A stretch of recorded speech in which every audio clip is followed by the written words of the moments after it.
श्रीराम समर्थ. संतांचे ग्रंथ.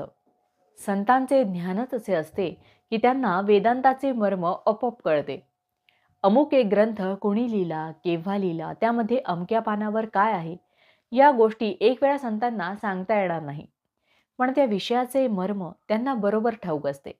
आपण पोथीतले नुसते शब्द तेवढे वाचतो, त्यांचा अर्थ संतांच्या कृपे वाचून कळणे कठीण आहे.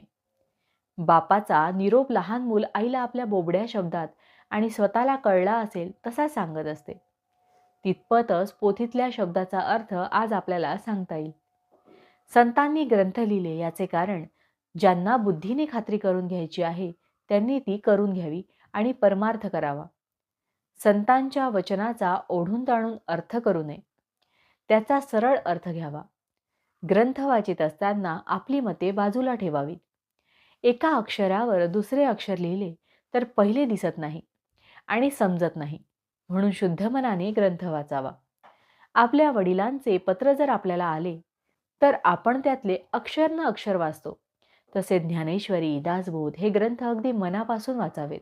पुष्कळ लोक जे पोथी ऐकायला जातात ते लोकांनी बरे म्हणावे यासाठी, किंवा करमत नाही यासाठी, किंवा इतर उद्योग नाही म्हणून जातात.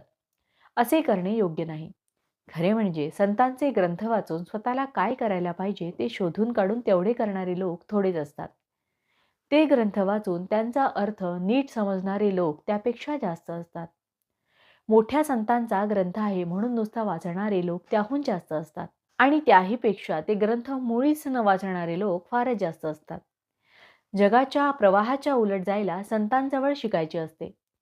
संतांना व्यवहारापुरतीच देहाची स्मृती असते.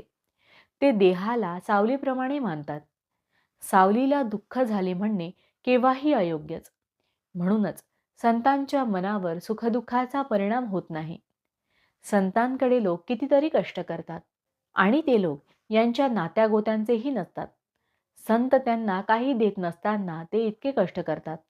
याचे कारण संतांचा त्यांच्याविषयी असणारा खरा आपलेपणा होय. संत एकांतात जातात याचे कारण असे की लोकांतात त्यांना भेटणारे निराळे असतात आणि एकांतात भेटणारे निराळे असतात. लोकांतात संतांची शांती बिघडते असे मुळीच नाही, पण एकांतात भेटणाऱ्यांना लोकांतात भेटता येणार नाही, म्हणून ते एकांतात जातात. भावार्थ, कोणत्याही संतांचा ग्रंथ वाचताना तो कृतीत आणण्याकरिता आहे ही भावना ठेवून वाचावा. जानकी जीवन स्मरण जय जय राम. महारुद्र हनुमान की जय. समर्थ रामदास स्वामी महाराज की जय. सब संतन की जय.